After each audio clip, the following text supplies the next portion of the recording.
제4과 성경의 역할이라는 문건인데요. 제목만 들으면 약간 무거운 신학 강의 같지만 사실 그 안을 들여다보면 현대인의 심리나 사회적 현상과 아주 밀접하게 맞닿아 있는 부분들이 굉장히 많거든요. 바로 그겁니다. 그래서 본격적으로 시작하기 전에 우리 청취자 여러분께 아주 확실하게 짚고 넘어가고 싶은 부분이 있어요.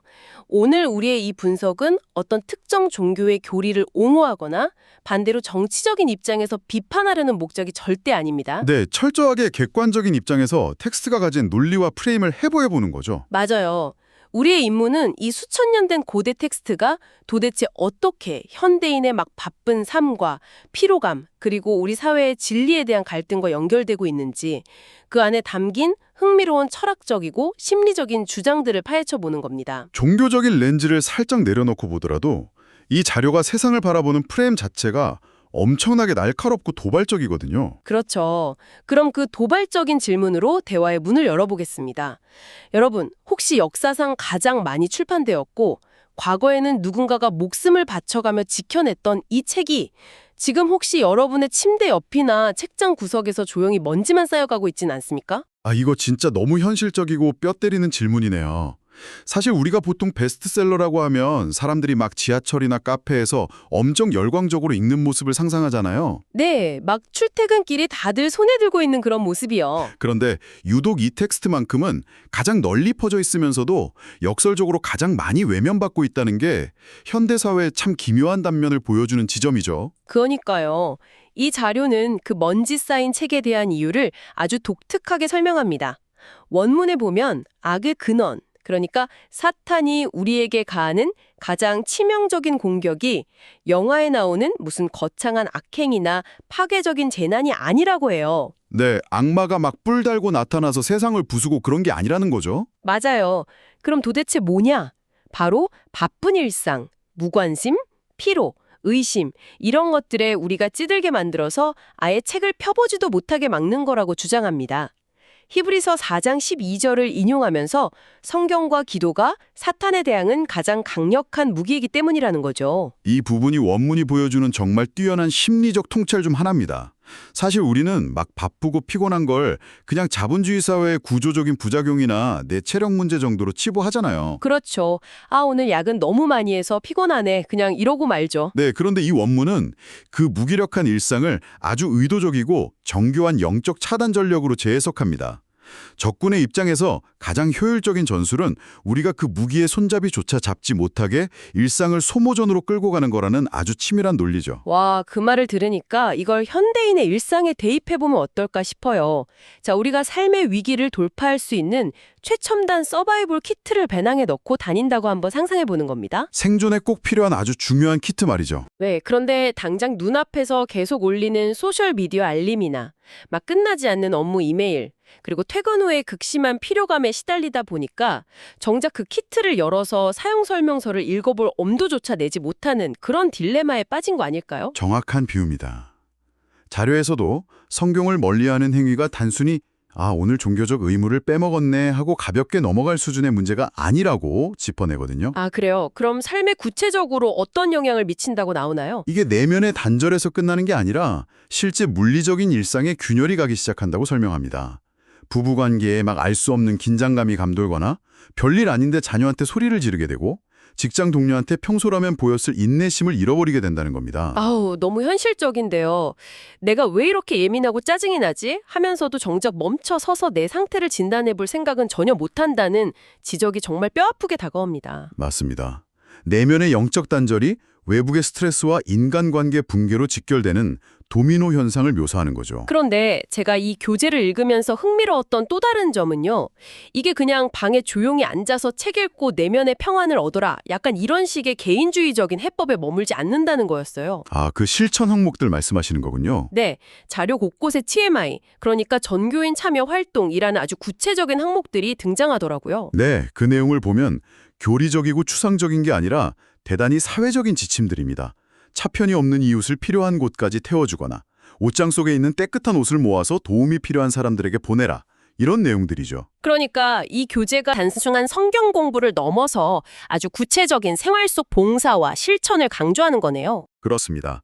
텍스트를 읽는 행위의 최종 목적지가 개인의 깨달음이 아니라 타인을 향한 봉사와 끈끈한 공동체 형성이라는 걸 보여주는 지점이죠. 그렇게 연결해 보니까 악의 입장에서는 성경을 못 읽게 막는 게 정말 효율적인 전략이 맞네요. 사람들을 책을 읽고 막 서로 차 태워주고 옷 나누고 서로 짐을 짊어지는 공동체를 만들어버리면 곤란하잖아요. 아, 미연에 방지해야죠. 네. 그러니까 그걸 막기 위해서 아예 책을 펼 시간도 에너지도 없게 일상을 늪처럼 만들어버려야 하는 논리적 타당성이 아주 확실해집니다. 바로 그겁니다. 바쁨과 피로를 바라보는 프레임이 완전히 뒤집히는 경험이죠. 퇴근하고 소파에 누워서 오늘 진짜 책 한 장 읽을 여유도 없었네 하고 느끼는 그 무력감을 원문은 거대한 영적 전쟁의 최전선으로 격상시켜버립니다. 와, 듣고 보니 독자들한테 피로를 뚫고서라도 다시 텍스트로 돌아가야만 하는 아주 절박한 동기를 부여하는 강력한 장치네요. 자, 그럼 여기서 논리를 조금 더 발전시켜 보겠습니다. 네, 다음 단계로 넘어가 보죠. 누군가가 일상의 그 수많은 방해 공작을 기어코 뚫어내고 마침내 침대 옆에 성경을 딱 펼쳤다고 가정해 볼게요. 자, 그럼 이제 문제는 다 해결된 걸까요? 원문은 절대 그렇지 않다고 말합니다. 오히려 텍스트를 펼친 그 순간부터 진짜 까다로운 암초를 만나게 된다고 경고하죠. 맞아요. 바로 텍스트를 대하는 독자의 태도와 이성의 한계라는 문제로 넘어갑니다. 원문은 성경을 읽을 때 굉장히 단호한 선을 긋고 있더라고요. 네, 가장 흔히 저지르는 실수 중 하나를 지적하죠. 눈을 꽉 감고 손가락으로 아무 구절이나 짚어서 점치듯이 하나님의 뜻을 찾으려는 행위를 강하게 비판합니다. 저도 주변에서 그런 경우 본 적 있어요. 뭔가 엄청 급한 결정을 내려야 할 때 막 책을 아무 데나 쫙 펼쳐서 눈에 들어오는 첫 문장의 의미를 부여하는 식이죠. 사실 마음이 급하면 그런 유혹에 빠지기 쉽거든요. 네, 하지만 원문은 그런 태도가 결국 신을 내 필요에 따라 조종하려는 이기적인 발상이라고 꼬집습니다. 그리고 이 대목에서 제가 진짜 흥미롭게 본 건 바로 체리피킹에 대한 강력한 경고였어요. 현대인들이 정보를 소비하는 가장 익숙한 방식이기도 하잖아요. 그러니까요. 내가 받아들이기 편안하고 지금 당장 나한테 위로가 되는 달콤한 구절들만 쏙쏙 골라 읽는 겁니다. 반면에 내 가치관을 막 찌르거나 나의 잘못을 지적하는 구절들은 쓱 눈을 돌려서 건너뛰어버리죠. 내 입맛에 맞는 알고리즘만 편식하듯이 텍스트를 소비하는 태도를 철저하게 비판하는 겁니다. 원문은 성경을 전체적인 맥락 안에서 통합적으로 연구해야 한다고 주장하죠. 그리고 이 논의가 결국 인간 이성의 권위와 한계라는 더 깊은 철학적 주제로 이어집니다. 요약하자면 인간의 이성은 오류투성이니까 하나님의 말씀과 지혜에 무조건 복종해야 한다는 건데요. 네, 핵심은 그거죠. 그런데 여기서 제가 청취자 입장에서 조금 날카로운 반론을 제기해보고 싶습니다. 원문을 꼼꼼히 보면 분명히 하나님이 에녹이나 아브라함 같은 인물들과 대화하셨고 인간의 이성을 무시하지 않으신다고 나와 있거든요. 네, 이성적으로 납득할 수 있게 소통하셨다는 내용이 분명히 있죠. 그런데 왜 결론에 가서는 갑자기 이성을 무조건 복종시켜야 한다고 주장하는 걸까요? 이거 현대인 관점에서는 자칫하면 이성의 스위치를 끄고 그냥 맹목적으로 믿으라는 소리로 들릴 수 있지 않습니까? 이거 정말 중요한 포인트를 짚어주셨습니다. 표면적으로만 보면 충분히 모순적이고 맹신을 강요하는 것처럼 느낄 수 있는 대목이죠. 네, 너무 극단적인 거 아닌가 싶거든요. 하지만 원문이 전개하는 논리의 층위를 자세히 분석해보면 인간의 이성 그 자체를 쓸모없거나 악한 것으로 매도하는 게 절대 아닙니다. 이성은 텍스트를 이해하기 위해 주어진 아주 필수적인 도구예요. 아, 이성 자체를 부정하는 게 아니군요. 네, 원문이 경계하는 건 이성이 스스로를 절대화해서 나는 세상의 모든 진리를 판단할 수 있다는 심판관으로 착각하는 그 오만함, 그 자만심의 상태를 지적하는 겁니다. 그러니까 이성을 아예 사용하지 말라는 게 아니라 이성이 텍스트 위에서 군림하려고 드는 태도를 경계하는 거네요. 맞습니다. 이와 관련해서 교재에 엘렌 화이트라는 작가의 글이 인용되는데 여기서 펼치는 방어 논리가 진짜 기발합니다. 오, 어떤 논리인가요? 보통 회의론자들은 성경에 막 기적이나 이성적으로 이해 안 되는 모순 같은 게 있으면 그걸 빌미로 성경의 권위를 공격하잖아요. 그런데 화이트는 오히려 그 이해하기 어려움이야말로 성경이 인간의 창작물이 아니라 하나님의 영감으로 쓰였다는 결정적인 증거라고 맞받아칩니다. 와, 생각의 프레임을 완전히 뒤집어 버리네요. 인간의 머리로 다 파악이 안 되니까 오히려 신의 말씀이 맞다 이런 건가요? 네, 만약 유한한 인간의 이성으로 그 엄청난 텍스트를 완벽하게 한치의 의문도 없이 다 이해할 수 있다면 그건 역설적으로 텍스트의 깊이가 딱 인간 수준에 불과하다는 뜻 아니냐는 반문이죠. 진짜 설득력 있네요. 이성이 고대 텍스트 앞에서 벅찬 한계를 느끼고 압도당하면서 비로소 겸손해지는 경험. 그게 바로 원문에서 말하는 이성을 복종시킨다는 개념의 참뜻이군요. 지성을 버리라는 게 아니라 지성의 끝에서 마주하는 한계를 쿨하게 인정하라는 겁니다. 네. 이 지성의 불완전함에 대한 논의는 자연스럽게 우리 시대를 관통하는 아주 거대한 담론으로 이어집니다. 바로 현대사회의 진리에 대한 이야기죠. 자료를 보면 아주 구체적인 시대적 흐름들을 짚어내고 있어요. 맞아요. 1960년대의 자유주의 신학부터 시작해서 2017년 타임지의 그 유명한 표지기사 진리는 죽었는가 이걸 언급하면서 현대사회의 진리 위기를 진단합니다. 1960년대 흐름을 잠깐 보면 당시 일부 학자들이 성경의 기적 같은 초자연적인 요소들을 막 현대과학에 맞게 재해석하려고 시도했거든요. 일종의 비신화 작업 같은 거군요. 네, 성경을 현대인이 납득할 만한 윤리적 교훈 정도로 다듬으려고 한 거죠. 원문은 이런 시도들이 결국 대중문화에 절대적인 기준은 없다라는 사상을 심어주었다고 비판합니다. 모든 건 다 상대적이다. 당신의 진리가 다르고 나의 진리가 다르다. 이런 현대의 상대주의를 정면으로 겨냥하는 거네요. 네, 오늘날 사회에는 누구도 부정할 수 없는 단단한 토대가 사라져버렸다는 문제의식입니다. 그래서 원문은 그 상대주의의 모래성 위에 오직 설라 스크립투라라는 거대한 닷을 내리꽂는군요. 시대 트렌드에 따라 요동치지 않는 영원히 변치 않는 진리의 근본이 성경에 있다는 선언이죠. 그렇습니다. 그런데 저는 이 대목에서 원문이 말하는 진리의 확장성이라는 개념이 정말 매력적으로 다가왔어요. 성경이 변하지 않는 절대 진리라고 해서 무슨 죽은 화석 같은 지식이 아니라는 거예요. 오히려 연구할수록 새로운 걸 발견하게 된다고 하죠. 맞아요. 텍스트를 깊이 팔수록 과거에는 깨닫지 못했던 더 많은 빛, 즉 새로운 진리의 광맥을 끊임없이 발견하게 된다고 합니다.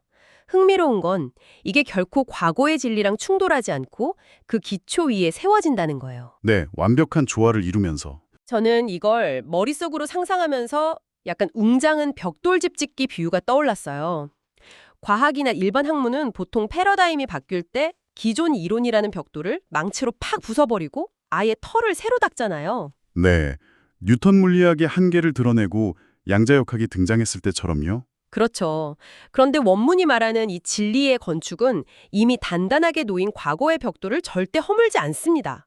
그 위에 계속해서 새로운 통찰이라는 벽돌을 쌓아 올려서 결국 무너지지 않는 거대한 건축물을 완성해 나가는 과정이라는 겁니다. 아, 정말 직관적인 비유네요. 이걸 현대인들의 심리랑 연결해 보면 왜 수많은 사람들이 이런 절대적인 진리관에 이끌리거나 반대로 강하게 거부하는지 답이 나옵니다. 매일매일 정보의 홍수 속에서 우리가 너무 지쳐 있으니까요. 맞습니다. 어딜 과학적 사실이 오늘 뒤집히는 이런 피로감 속에서 세상이 두 쪽 나도 이 기준만큼은 절대 변하지 않는다라고 선언해주는 건 엄청난 심리적 안정감을 주거든요. 충분히 공감 갑니다. 근데 반대로 생각해보면 어떤 사람들한테는 그 꽉 막힌 절대성 자체가 너무 시대착오적으로 느껴져서 오히려 불편할 수도 있잖아요. 정확한 지적입니다. 수천 년 전 고대 문서가 어떻게 21세기 AI 시대에도 변함없는 기준이 될 수 있냐고 반문하겠죠. 네. 그래서 자료에 보면 대중의 그런 거부감을 줄여보겠다고 성경을 막 입맛에 맞게 적당히 희석해서 단순한 도덕교훈 책 정도로 가르치려는 시도를 아주 날카롭게 비판하더라고요. 교육 260페이지를 인용해서요. 원문은 그렇게 세속적 가치와 타협하는 태도야말로 청년들 사이에서 회의주의를 낳는 가장 큰 원흉이라고 꼬집습니다. 젊은 세대는 직관적으로 그 모순을 알아채는군요. 이게 그냥 여러 좋은 책 중 하나라면 내가 왜 굳이 내 삶을 바쳐서 여기에 헌신해야 하지 이런 근본적인 의심이 드는 거죠. 네. 진리는 적당히 뷔페 의식처럼 내 취향대로 고를 수 있는 게 아니라는 아주 묵직한 선언입니다. 타협적인 태도가 다가가기는 쉬워 보여도 결국 텍스트의 생명력을 죽인다는 건 종교를 떠나 어떤 철학에도 적용되는 뼈 때리는 통찰이네요.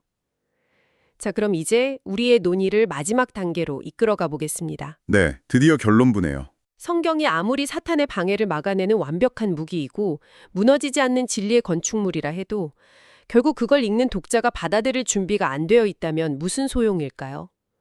원문은 이 모든 성패를 독자의 마음 상태에 던집니다. 이 부분은 고린도전서 2장 14절을 바탕으로 설명하죠. 텍스트를 대할 때 아주 냉소적인 태도를 고수하거나 나는 이미 세상 이치 다 알아 하는 오만한 마음이면 절대 깨달음을 얻을 수 없다고요. 캄캄한 방에서 강력한 서치라이트를 비춰도 눈을 꽉 감아버리면 빛을 못 보는 거랑 똑같네요. 반면에 아주 긍정적인 독자의 예시로는 누가복음 17장 6절의 겨자씨 비유를 들고 있어요. 겨자씨만큼 아주 작고 보잘것없는 믿음이라도 말이죠. 네. 그 아주 작은 마음이라도 텍스트를 향해 열기 시작하면 하룻밤새 막 기적처럼 펑 터지지는 않아도 점진적이고 확실하게 삶 전체를 뒤흔드는 변화가 일어난다고 합니다. 원문은 이걸 금식을 끝내고 먹는 꿀맛 같은 영혼의 양식에 비유하더라고요. 그 영혼의 양식이라는 비유가 정말 중요한 맥락을 담고 있습니다. 텍스트 읽기가 생존을 위한 행위라는 거죠. 그래서 이 모든 게 우리에게 무슨 의미일까요? 저는 이걸 들으면서 배가 터질 듯이 부를 때 가는 최고급 뷔페랑 산속에서 며칠 굶다가 먹는 따뜻한 맨밥 한 그릇의 차이가 떠올랐어요. 아, 상황에 따라 음식을 대하는 태도가 완전히 다르죠. 네. 속이 꽉 찬 상태면 세계 최고의 셰프가 만든 음식도 역겹고 귀찮잖아요? 반면에 쓰러지기 직전에 허름한 산장에서 맨간장에 밥만 비벼 먹어도 눈물이 날 만큼 황홀합니다. 정말 확 와닿는 유추네요. 내 안이 이미 자만심이나 세속적인 가치관으로 배부르게 꽉 차 있다면 이 고대의 텍스트는 결코 내 안으로 단 한 입도 들어갈 수 없는 겁니다. 원문이 왜 그토록 이성의 자만심을 내려놓고 겸손해지라고 촉구하는지 완벽하게 설명이 되죠. 네. 이 교재가 정의하는 성경 읽기는 내가 의자에 기대 앉아서 텍스트를 막 관찰하고 비평하는 우월한 행위가 아닙니다. 아까 우리가 언급했던 히브리서 9절 뒷부분에 하나님의 말씀이 관절과 골수를 찔러 쪼갠다는 섬뜩한 묘사가 있잖아요. 네, 그 무기가 나를 향한다는 게 좀 무섭기도 하더라고요. 바로 그겁니다. 내가 텍스트를 해부하는 게 아니라 텍스트가 나를 수술대 위에 눕히고 내 영혼을 해부하도록 기꺼이 내어주는 능동적이면서도 수용적인 역설의 과정이죠. 나의 숨겨진 취약한 동기들을 텍스트가 예리한 메스처럼 판단하게 두는 겁니다. 와, 텍스트에 의해 내 내면이 쪼개지고 수술받는다는 표현은 진짜 깊은 철학적 울림을 주네요. 그리고 자료 마지막에 등장하는 마태복음 12장 34절의 통찰도 일상을 돌아보게 만들어요. 마음에 가득한 것을 입으로 말한다는 내용이죠. 우리가 여유가 없으면 짜증이 나가고 사랑이 넘치면 친절한 말이 나가는 것처럼 말입니다. 맞아요. 원문은 이 원리를 성경 전체에 적용해서 이 방대한 텍스트 자체가 사실은 인류를 향한 신의 마음에 가득 차 있던 사랑과 안타까움이 터질 듯이 쏟아져 나온 결과물이라고 설명합니다. 딱딱한 고대 활자 덩어리에 뜨거운 심장 박동을 불어넣어서 감정적으로 교감하게 만드는 훌륭한 관점의 전환이죠. 자, 이제 오늘의 심층 분석을 마무리하며 전체 흐름을 갈무리 해보겠습니다. 오늘 다룬 이 문건은 성경을 단순히 많이 팔린 오래된 베스트셀러로 보지 않았습니다. 네, 일상의 필요를 핑계로 침투하는 거대한 무기력감에 맞서는 강력한 무기였죠. 그리고 입맛대로 잘라낼 수 없는 전체적이고 웅장한 절대 진리의 건축물이자 우리가 겸손하게 마음을 열 때 영혼을 수술하며 삶을 근본적으로 뒤집어 놓는 역동적인 생명체로 정의했습니다. 종교적 신념을 떠나서 쇼폼 영상과 얕은 정보에 지배당하는 우리에게 과연 절대적으로 신뢰할 수 있는 진리의 기준이 있는지 묻는 묵직한 성찰의 기회였습니다. 전적으로 동의합니다. 자, 청취자 여러분, 처음에 제가 여러분 침대 옆에 먼지 쌓인 책에 대해 질문 던졌던 거 기억하십니까? 오늘 논의의 종착지에서 여러분 일상과 맞닿은 조금 더 도발적인 질문을 하나 던지며 마칠까 합니다. 네, 자료 마지막에 그 마음 상태와 관련된 질문이죠. 맞습니다. 만약 녹음마가 지난 24시간 동안 여러분이 직장에서나 가족에게 내뱉은 모든 말을 단 한 글자도 빠짐없이 녹음해서 텍스트로 쫙 뽑아낸다면 어떨까요? 그 스크립트를 마주하는 건 정말 피하고 싶을 것 같은데요. 하하, 그렇죠. 그런데 그 기록물을 누군가 꼼꼼히 분석한다면 그 스크립트는 지금 여러분의 내면이 무엇으로 굶주려 있고 또 무엇으로 교만하게 가득 차 있는지에 대해 뭐라고 증언할까요? 더 나아가서 그 말들은 여러분이 진짜로 믿고 따르는 삶의 절대 진리가 무엇이라고 고발하고 있을까요? 진짜 내면의 밑바닥을 들여다보게 만드는 뼈 때리는 질문입니다. 네, 그 대답을 상상해보는 과정이 어쩌면 오늘 당장 여러분이 그 묵혀두었던 책의 먼지를 털어내고 기꺼이 내 영혼을 수술대 위에 올려놓을 마음으로 진지하게 다시 텍스트를 펼쳐야 할 가장 절박한 이유가 될지도 모르겠습니다. 오늘의 딥다이브는 여기까지입니다. 긴 시간 깊이 있는 여정에 함께해 주신 여러분 감사합니다.